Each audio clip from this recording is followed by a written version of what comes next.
A la casa del tesoro anatómico. Bienvenidos a la gran búsqueda del tesoro anatómico. Hoy nos embarcaremos en una aventura por el cuerpo humano, explorando sus secretos y descubriendo cada pista que nos acerca al tesoro final, el conocimiento de la anatomía. Prepárate para aprender, divertirte y poner a prueba tus habilidades. Comencemos. Soy un hueso plano que protege el cerebro y forma la estructura de la cara, albergando los órganos de los sentidos. En recién nacidos son suaves y flexibles, con abertura entre las placas óseas. Se denominan suturas y provee un sitio de adhesión para los músculos faciales. Es así, soy el cráneo. Mi función es la siguiente. Protege el encéfalo y sus meninges, aloja y protege órganos sensoriales. También sirve como punto de anclaje para músculos de la masticación, miméticos y del cuello. Mi morfología se divide en neurocráneo, calvaria, bóveda craneal, techo y base, piso craneal y viscerocráneo, esqueleto facial. La calvaria la forman frontal, parietales, occipitales. La base incluye esfenoides, temporales, etc. Puntos de referencia macroscópicos: mación, bregma, lagma, epterion, protuberancia occipital externa, líneas tuberosidades parietales, eminencias parietales, vértice. Estos puntos se usan como referencias craniométricas. Inserciones musculares. Líneas temporales, superior e inferior, inserción de la fascia y de los músculos temporales. Origen del temporal en la fosa temporal. Arco cigomático, proceso cigomático, relación con el mesetero, origen sobre la cara superficial del arco. El arco cigomático también define líneas de las fosas temporales. Proceso mastoides, inserción de esternocleidomastoideo, esplenio en la cara y otros músculos del cuello. Además sirve como punto de referencia posterior a meato aditivo urinario. Líneas nucales y protuberancia occipital externa. Inserción del trapecio. Músculos suboccipitales, occipitales y otros músculos extensores, rotadores del cuello. Y por último, cresta frontal. Crista frontal en cara interna y crista galli sirve de inserción para duramadre false y como puntos de referencia. Características morfológicas sobresalientes. Epterion, región de unión de frontal, parietal, temporal y ala mayor del esfenoides, delgada y clínicamente temporal, fase temporal y fosa intertemporal. Depresiones que alojan músculos temporales y pterigoides respectivamente. Base, tubérculos clivios, silla turca, con fosa hipoficiaria y proceso clinoides. Crestas esfenoidales, cóndilos occipitales. Cóndilo. Cóndilos occipitales sirven para articular cráneo con la columna. Cresta. Crista galli, cresta frontal interna, líneas nucales. Orificio, foramen, sí, muchos. Espina. La espina del esfenoide. Además hay pequeñas espinas y protuberancias descritas en la base del cráneo. Es un hueso irregular, en forma de mariposa, que se encuentra lateral e inferior al ojo. Contribuye a la formación del pómulo y define la mejilla. Es el punto de anclaje para músculos faciales que permiten sonreír y ayudar a proteger el ojo. Y la cavidad orbital. ¿Quién soy? Soy el hueso cigomático, también conocido como hueso malar o pómulo. Es un hueso par del cráneo que forma parte de la cara. Es un hueso corto de forma cuadrilátera y resistente. Sus características principales y funciones son: articular en varios huesos. Articula en el hueso temporal formando un arco cigomático. En el hueso frontal se une a la parte lateral de la órbita. En el hueso maxilar forma parte del hueso de la órbita y en el hueso esfenoide es la parte más profunda de la órbita. El hueso cigomático presenta tres apófisis: apófisis frontal o ascendente, apófisis temporal o posterior y apófisis maxilar o anterior. Las funciones principales del hueso cigomático son: protección, ayuda a proteger las estructuras delicadas del ojo y el contenido de la órbita. Estructural, contribuye a la formación de la pared lateral y el suelo de la órbita, así como a la prominencia de la mejilla. Y por último, punto de anclaje. Sirve como punto de inserción para varios músculos faciales. Inserciones musculares. Músculo cigomático mayor. Se origina en la superficie malar del hueso cigomático y se inserta en el ángulo de la boca. Su función es elevar y desplazar lateralmente la comisura de los labios, lo que ayuda a formar la sonrisa. Músculo cigomático menor se origina en la superficie malar del hueso cigomático, medial al cigomático mayor, y se inserta en la parte lateral del labio superior. Su función es elevar el labio superior. Determinación de lado y morfología. Para determinar si el espécimen pertenece al lado derecho o izquierdo, se deben observar sus características morfológicas sobresalientes, las cuales son: la superficie lateral o malar es convexa y lisa y se puede palpar bajo la piel. La superficie medial o orbitaria es cóncava y forma parte de la órbita. El borde posterior es el más grueso y da origen a la apófisis frontal. El borde superior es delgado y afilado, formando el borde infraorbitario. La apófisis temporal se proyecta hacia atrás para unirse a la apófisis cigomática, el hueso temporal, y forma el arco cigomático. Para identificarlo de lado. Orientación. Coloque el hueso de manera que la superficie orbitaria cóncava mire hacia arriba y medialmente. Identificación. Si la apófisis temporal se proyecta hacia la derecha, el hueso es del lado derecho, y si se proyecta a la izquierda, es del lado izquierdo.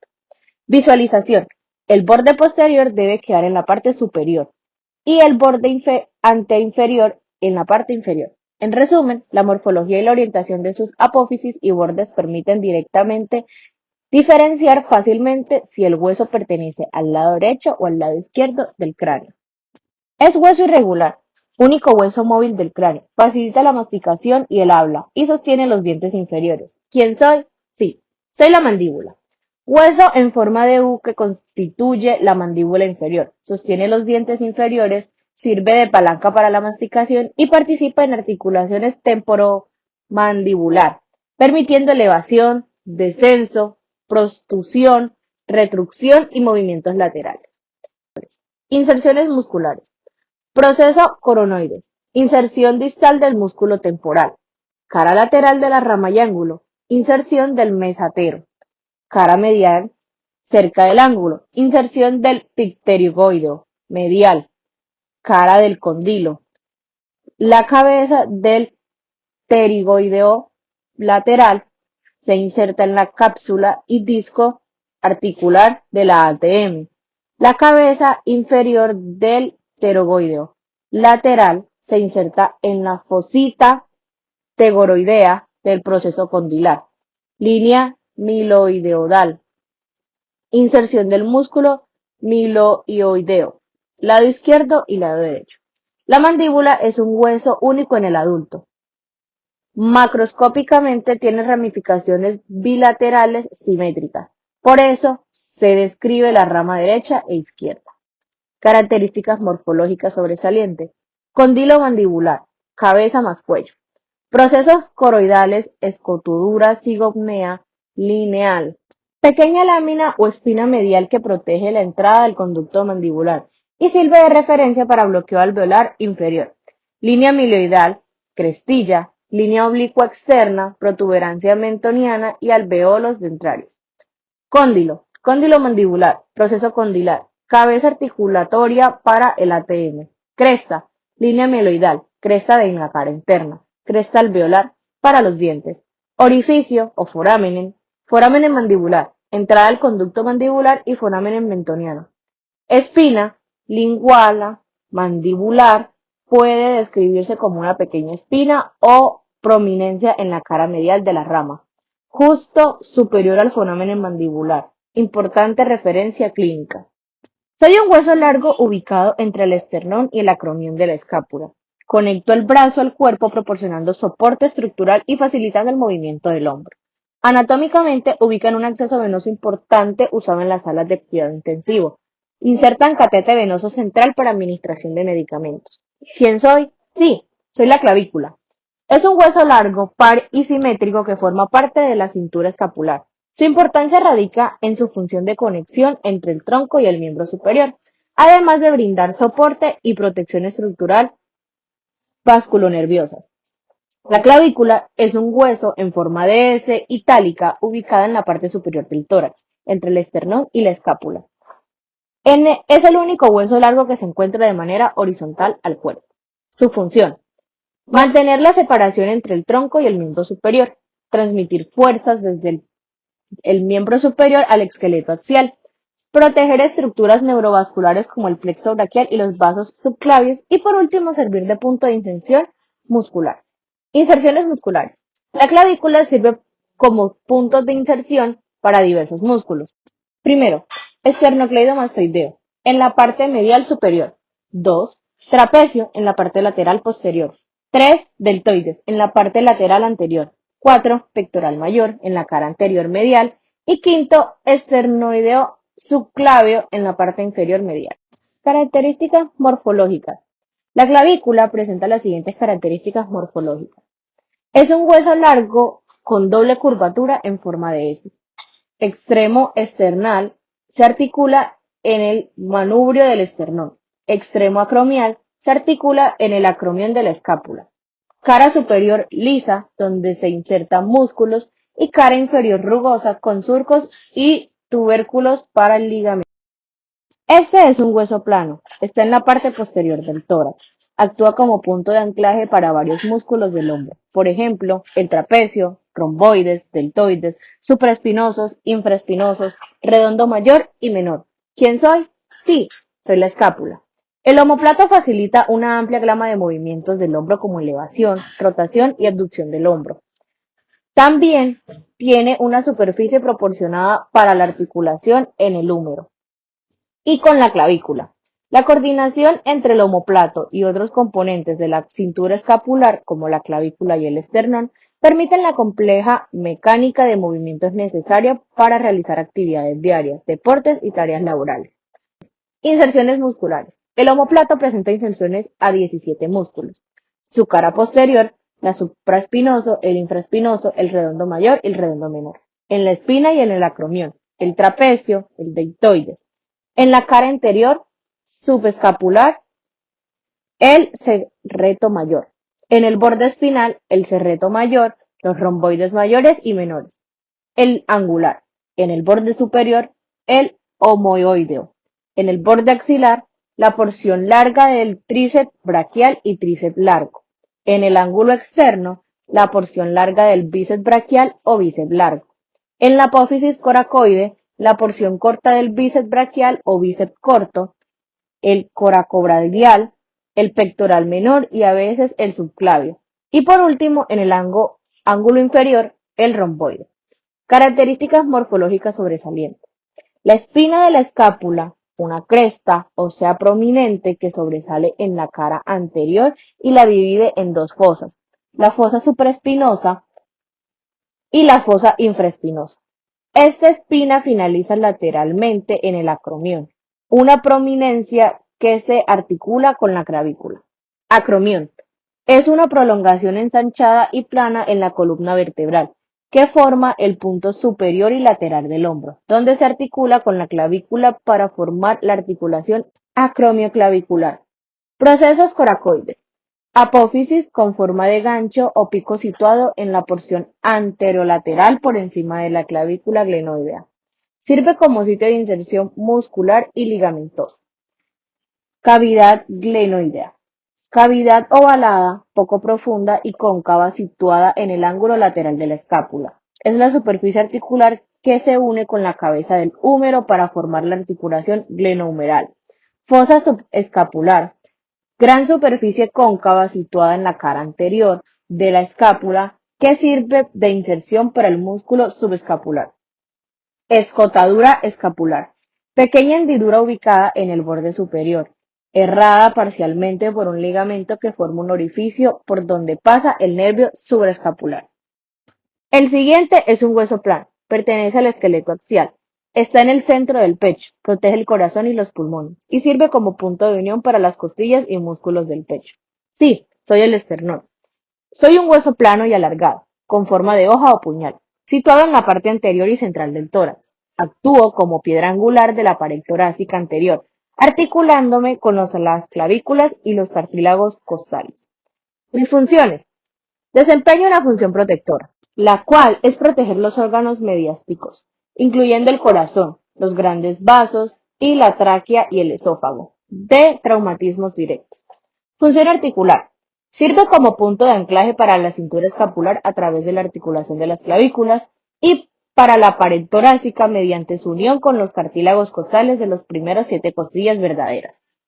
Función de la respiración. Aunque su movimiento es limitado, la articulación del esternón con las costillas permite la elevación y el descenso de la caja torácica durante la inspiración y la expiración, contribuyendo al cambio de volumen de la clavícula torácica. Función hematopoyética. Como hueso plano, el esternón contiene médula ósea roja activa durante toda la vida, participando en la hematopoiesis, que es la producción de células sanguíneas. Inserciones musculares. Músculo pectoral mayor. Se origina en la cara anterior del manubrio y el cuerpo del esternón, así como los primeros 6 cartílagos costales. Su acción principal es la aducción y flexión del brazo. Músculo esternomastoideo. Una de sus 2 cabezas se origina en la cara posterior del manubrio del esternón. Su contracción bilateral flexiona la cabeza, mientras que la contracción unilateral la inclina y la rota. Músculo esternoideo. Se origina en el extremo de la clavícula y el manubrio del esternón. Su función es deprimir el hueso hioides durante la deglución y el habla. Músculo esternotiroideo. Se origina en el manubrio y participa en la depresión de la laringe. Músculo transverso del tórax. Es un músculo aplanado y triangular situado detrás del esternón. Se inserta en la cara interna del cuerpo del esternón y la apófisis sifoide. Su función es hacer descender debidamente las costillas. Músculo recto mayor del abdomen. Se inserta superiormente en la apófisis sifoides y los cartílagos costales 5, 6 y 7. Es un potente flexor en la columna vertebral y comprime las vísceras abdominales. Diafragma. Los fascículos externales del diafragma se originan en la cara posterior de la apófisis sifoide. Es la principal músculo inspirador. Características morfológicas y hueso de referencia. El esternón es un hueso impar y se encuentra en la línea media del cuerpo, por lo que no se clasifica como derecho o izquierdo. Se compone de 3 partes fusionadas, distinguibles de superior e inferior. Manubrio esternal. Es la posición superior más ancha y robusta. Horquilla o escotadura yugular. Es la concavidad palpable en su borde superior. Escotaduras claviculares. A cada lado de la escotadura yugular son las superficies articulares para las clavículas, formando las articulaciones esternoclaviculares. Articulación manubrio-esternal. Es la unión entre el manubrio y el cuerpo del esternón. Forma un ángulo saliente palpable conocido como ángulo de Lois o ángulo esternal. Un punto de referencia clínico importante para localizar la segunda costilla. Cuerpo del esternón. Es la porción principal y más larga. Presenta escotaduras costales y sus bordes laterales para articularse con los cartílagos costales de la segunda a la séptima costilla. Apófisis sinofoides. Es la porción más pequeña e inferior del esternón. Es cartilaginosa en personas jóvenes y se osifica gradualmente con su edad. Su forma es variable, pudiendo ser puntiaguda, bífida o incluso perforada. La unión con el cuerpo forma la articulación sifoesternal. Son huesos planos que están en el dorso, alrededor del tórax, protegen los órganos vitales del tórax como el corazón y los pulmones y ayudan en la respiración. Tienen varias divisiones. Sí, somos las costillas. Somos huesos planos, alargados y curvos que forman las paredes laterales de la caja torácica. Existen 12 pares de costillas, cada una articulada posteriormente con la columna vertebral torácica. Funciones. Las funciones de las costillas son fundamentales para la protección y la fisiología corporal. Función protectora. Forman una jaula ósea que protege los órganos vitales del tórax, corazón y pulmón, y órganos abdominales superiores, hígado, vaso y riñones. Función respiratoria. Su estructura y articulación permite que se eleven y desciendan durante la respiración, aumentando los diámetros anteroposteriores y laterales del tórax. Este movimiento es esencial para la expansión muscular durante la inspiración. Función de inserción muscular. Sirven como punto de origen e inserción para numerosos músculos, incluyendo los músculos intercostales, el diafragma y músculos del abdomen, espalda y miembros superiores. Función hematopoyética. Al igual que el esternón, contienen médula ósea roja y participan en la producción de células sanguíneas. Inserciones musculares. Músculos intercostales. Ocupan los espacios intercostales, los extremos elevan las costillas, mientras que los internos las descienden. Músculos supracostales. Son pequeños músculos que nacen de una apófisis transversa y permiten en las costillas subyacentes. Su función es elevar las costillas. Músculos infracostales. Son fascículos intercostales que se extienden sobre más de un espacio intercostal. Músculo serrato mayor. Es un músculo ancho y radiado que se inserta en las primeras 9 o 10 costillas. Es fundamental para elevar el omóplato hacia adelante y elevar las costillas.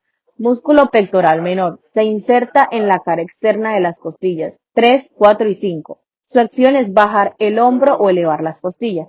Músculo subclavio. Va desde la primera costilla hacia la cara inferior de la clavícula. Músculos oblicuos, mayores y menores, del abdomen. El oblicuo mayor se inserta en las últimas 8 costillas, mientras que el oblicuo menor lo hace en las últimas costillas. Ambos flexionan el tórax y comprimen las vísceras. Músculo cuadrado de los lomos. Se inserta en el borde inferior de la duodécima costilla y su función es descenderla. Diafragma. Se inserta a través de sus fascículos costales en la cara interna de las últimas 6 costillas. Características morfológicas y hueso de referencia. Las costillas se clasifican según su conexión en el esternón. Costillas verdaderas, vértebroesternales, son las 7 primeras pares. Se articulan directamente en el esternón a través de su propio cartílago costal.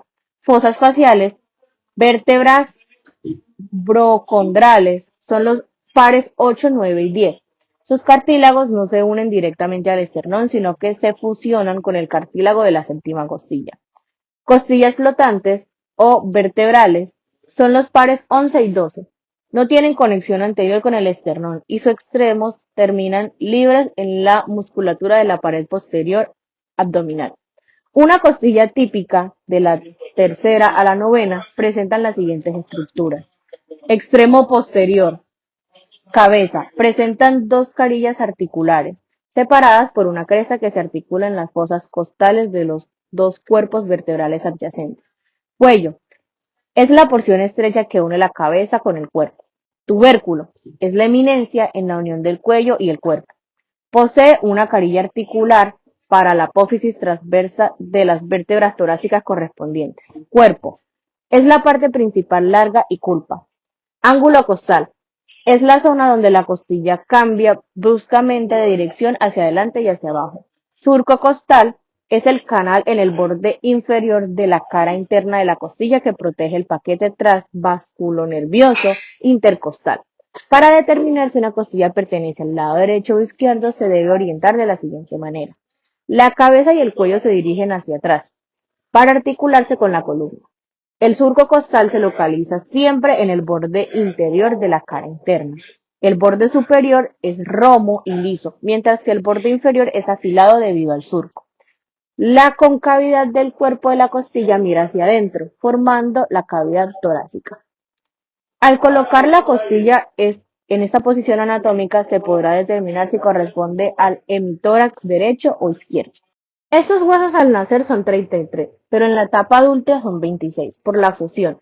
La que describimos tiene su ubicación en la zona donde se punza en región lumbar para tomar la muestra del líquido encefalorraquídeo y enviar estudios. Allí se palpan sus apófisis.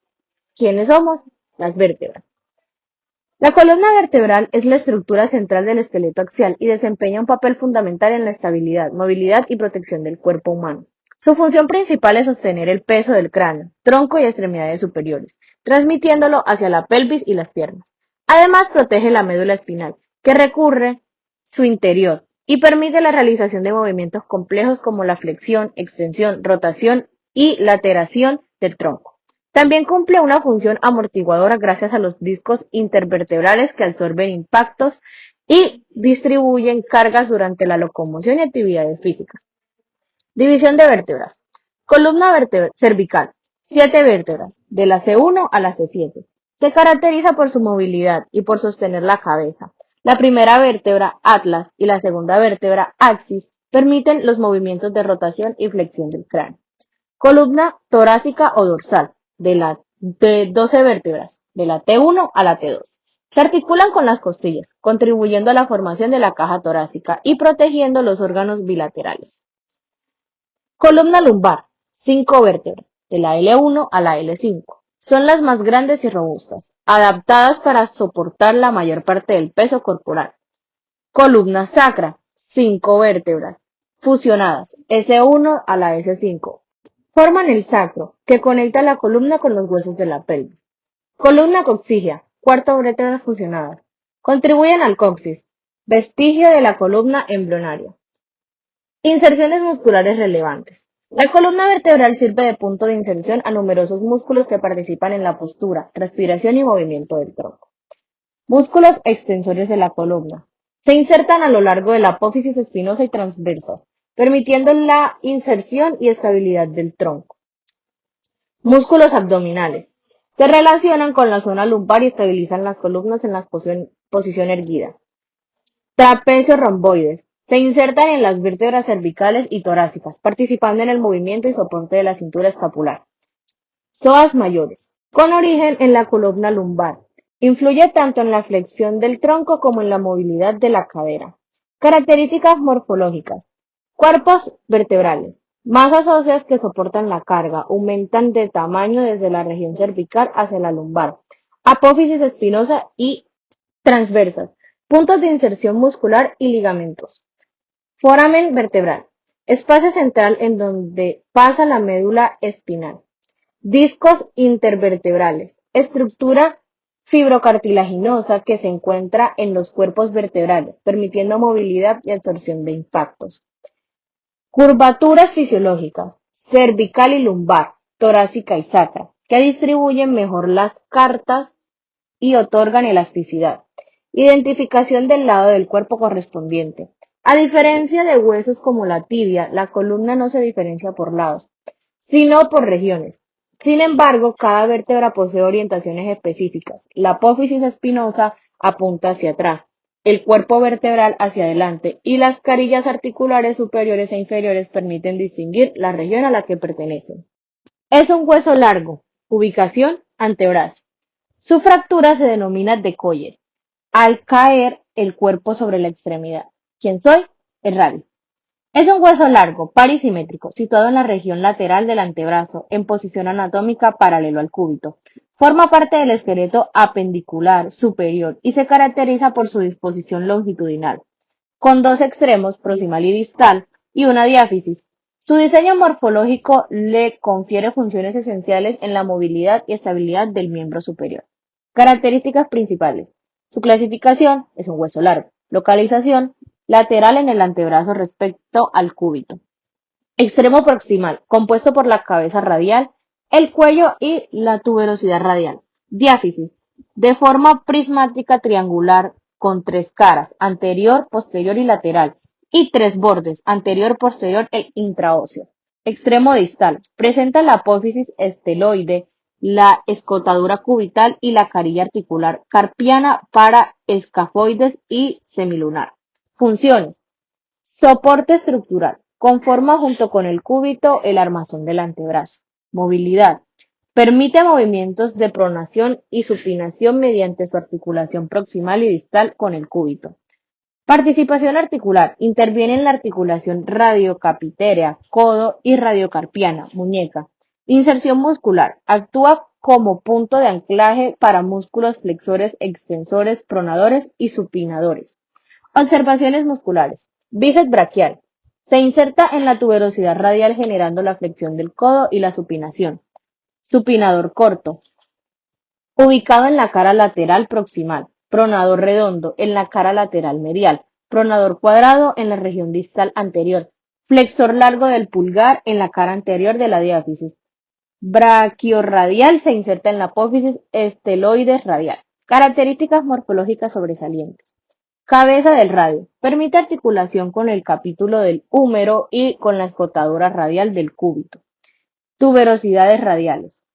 Zona rugosa destinada a la inserción tendinosa del bíceps. Diáfisis. Triangular con superficies de inserción muscular y bordes interóseos de unión con el cúbito. Extremo distal. Presenta superficies articulares y la apófisis estiloides, que contribuye un referente anatómico palpable en la muñeca. El hueso radio es una estructura esencial en el antebrazo, cuya importancia radica en su papel en la movilidad, la inserción muscular y la función articular. Estos huesos están más cerca de la palma de la mano. Función: permite movimientos de flexión y extensión iniciales en los dedos. ¿Quiénes somos? Somos los metacarpianos. Los metacarpianos constituyen el esqueleto de la palma de la mano y cumplen un papel fundamental en la movilidad, fuerza y destreza manual. Son 5 huesos largos dispuestos entre los huesos del carpo, muñeca y las falanges, dedos. Cada metacarpiano transmite la fuerza desde la mano hacia la muñeca y viceversa, facilitando tanto los movimientos de presión como los de manipulación fina. Además, su disposición arqueada forma la estructura básica de la palma, contribuyendo a la flexibilidad y resistencia de la mano frente a las cargas mecánicas. Su función también es esencial en la biomecánica de la mano, pues permite movimientos combinados de flexión, extensión, aducción y abducción en los dedos en conjunto con los músculos intrínsecos y extrínsecos. Regiones y características de los metacarpianos. Cada metacarpiano se compone de 3 partes. Base: proporción proximal, que se articula con el hueso del carpo y los metacarpianos adyacentes. Presenta superficies articulares planas o ligeramente convexas. Cuerpo: diáfisis, es alargado y presenta una ligera curvatura hacia la palma, lo que contribuye al arco de la cabeza. Proporción distal, redondeada, que se articula en la base de las falanges proximales formando las articulaciones metapofalángicas. Este es un hueso irregular, ubicado en la base de la columna vertebral, entre el abdomen y las piernas. Soporta el peso del cuerpo al estar de pie y caminar. Protege órganos internos y conecta la columna vertebral con las piernas. Y al final del embarazo, una hormona llamada relaxina ayuda a suavizar y relajar los ligamentos que contiene, haciendo que sea elástica en lugar de rígida. ¿Quiénes son? Soy el sacro. El sacro es un hueso impar, mediano y simétrico, situado en la parte inferior de la columna vertebral y superior del coxis. Se forma por la fusión de 5 vértebras sacras y cumple una función fundamental en la transmisión del peso corporal hacia la pelvis y los miembros inferiores. Además, conforma la pared posterior de la pelvis y participa en la protección de estructuras nerviosas que atraviesan el conducto sacro. Su forma triangular y su ubicación estratégica lo convierten en un elemento clave tanto para la estética corporal como para el parto en la mujer.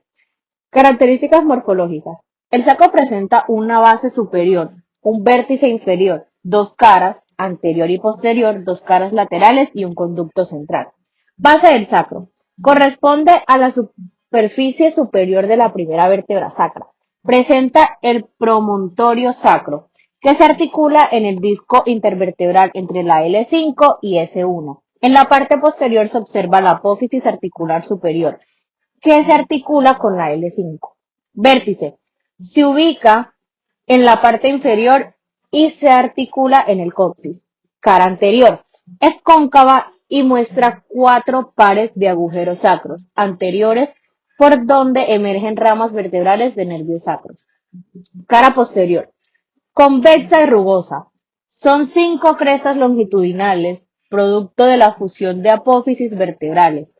Presenta 4 pares de agujeros sacros posteriores para el paso de ramas dorsales en nervios espinales.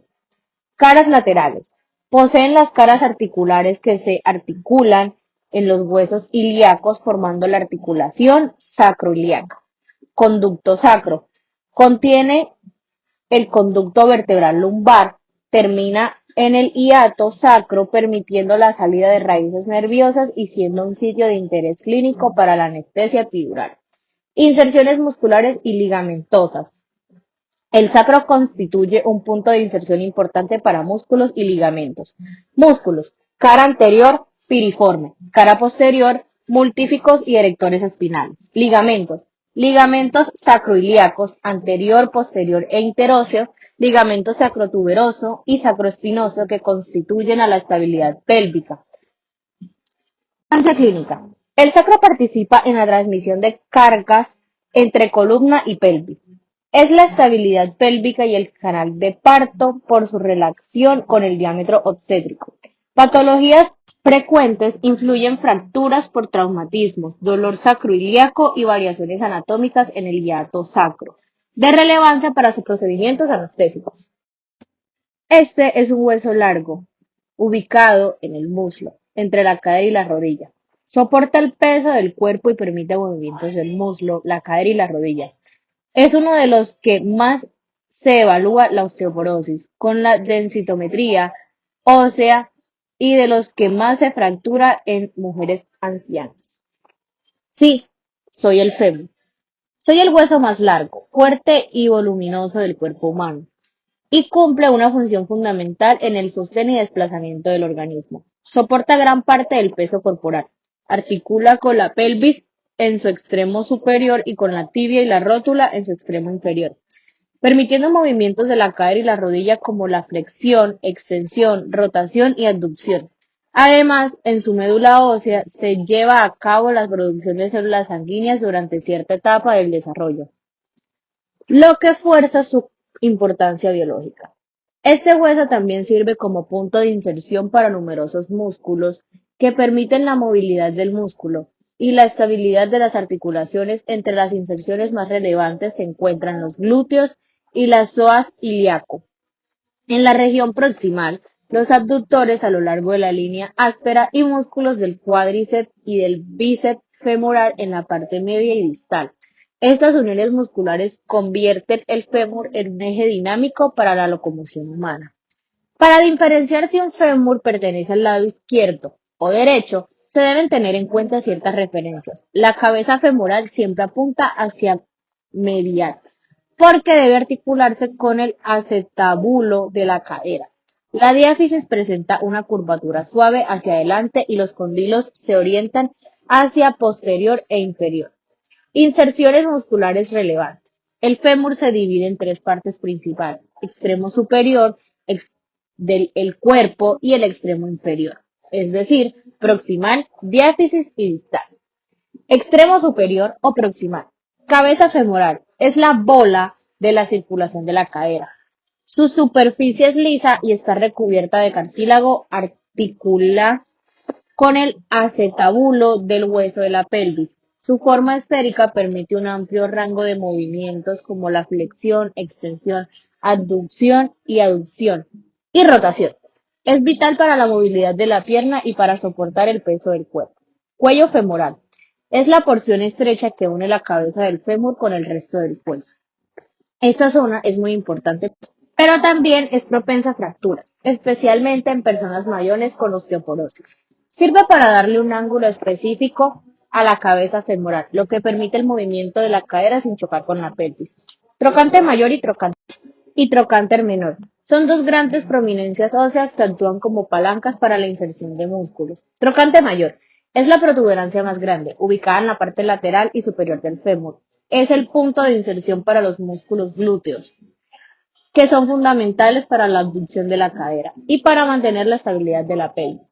Trocánter menor es una protuberancia más pequeña, ubicada en la parte medial y posterior del fémur. Sirve como punto de inserción para el músculo ilioposas, el principal flexor de la cadera. Este músculo es crucial para movimientos como levantar la rodilla hacia el pecho.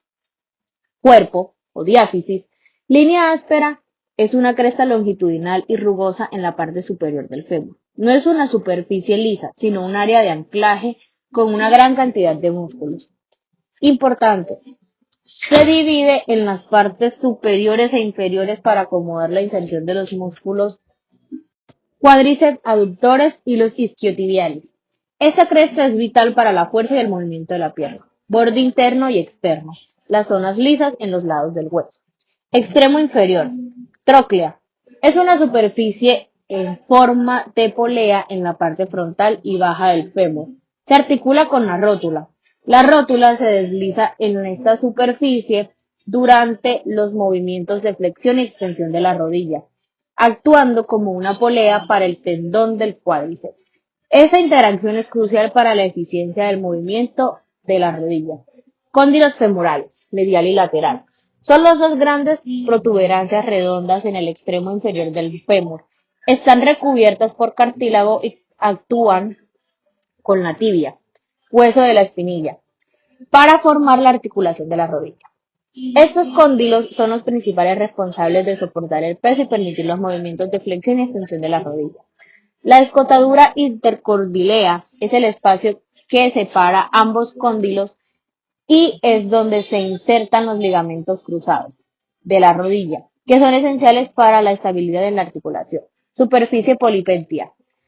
Un área lisa en la parte superior del fémur, justo por encima de los cóndilos.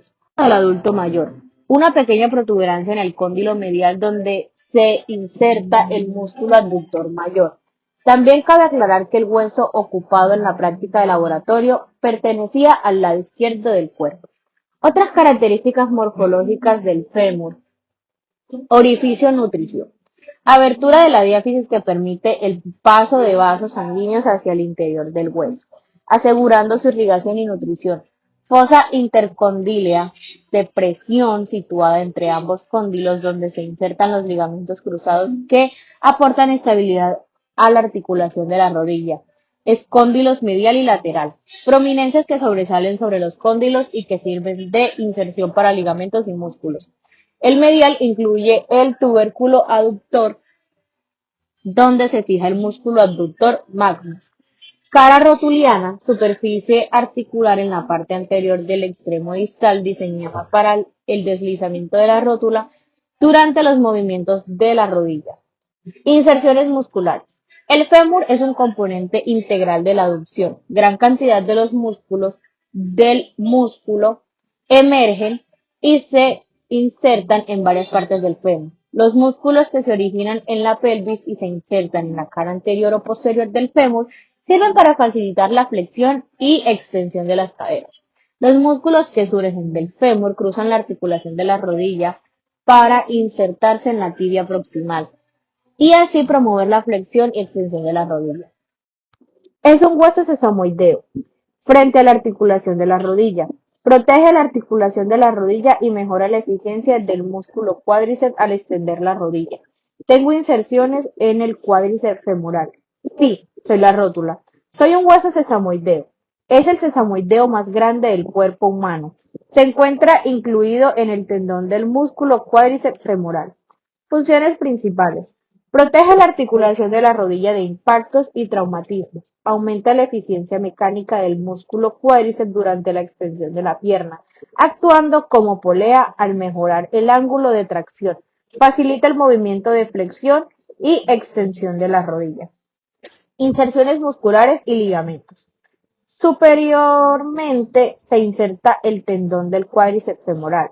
Inferiormente continúa con el ligamento rotuliano que se fija en la tuberosidad de la tibia. También se relaciona con fibras de los retináculos medial y lateral de la rodilla. Características morfológicas. Cara interior. Convexa, rugosa, con pequeños relieves para la inserción del tendón del cuádriceps. Cara posterior. Articular, lisa y recubierta de cartílago y alino.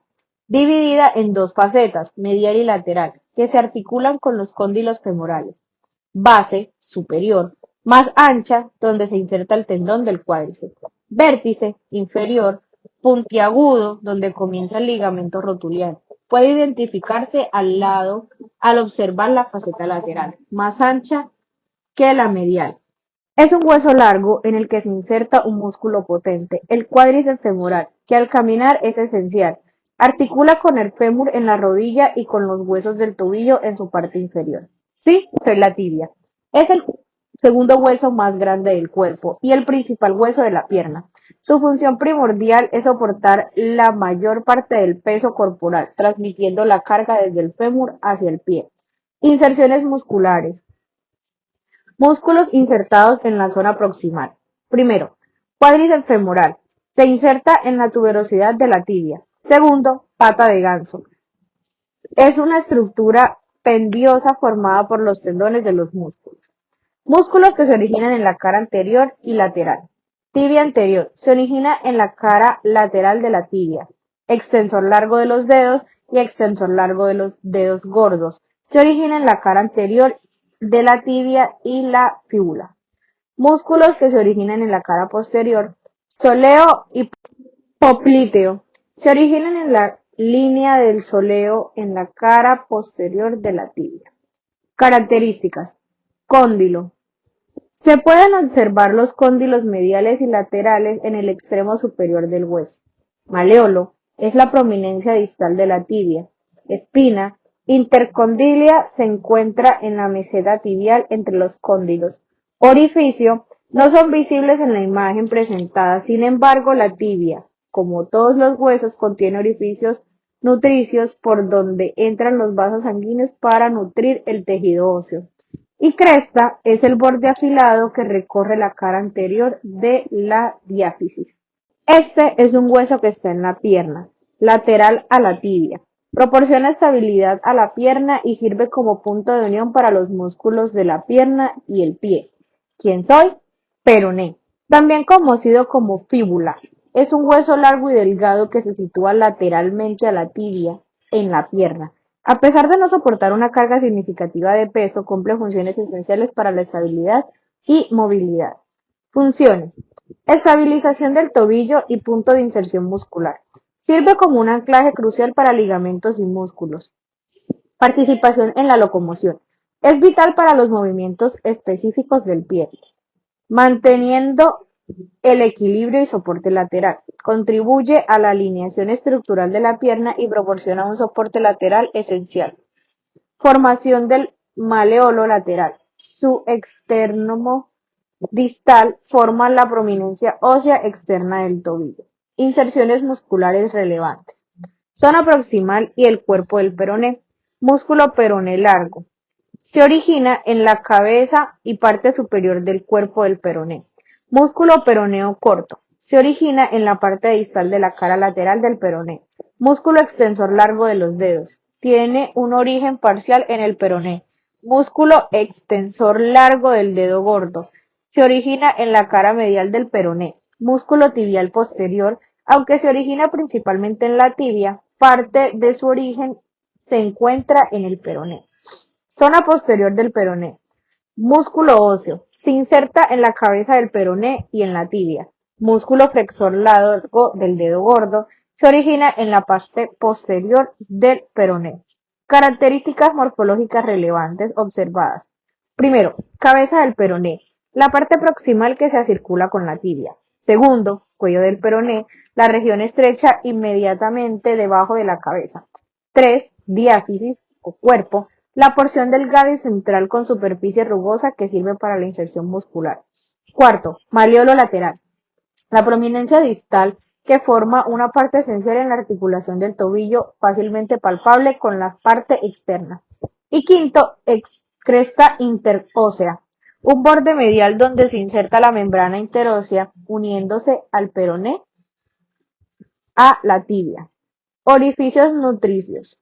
El peroné posee orificios nutricios que, aunque no siempre visibles en todas las presentaciones, son cruciales para la vascularización. Generalmente, estos orificios se localizan en la parte proximal de la diáfisis, la arteria nutricional del peroné. Típicamente proviene de una rama de la arteria peronea, ingresando al hueso a través de una foramen oblicuo. Felicidades, exploradores anatómicos. Has llegado al final de la búsqueda del tesoro. Cada pista encontrada y cada parte del cuerpo descubierta nos ha acercado más al conocimiento de la anatomía. Recuerda, el verdadero tesoro es lo que aprendiste en el camino.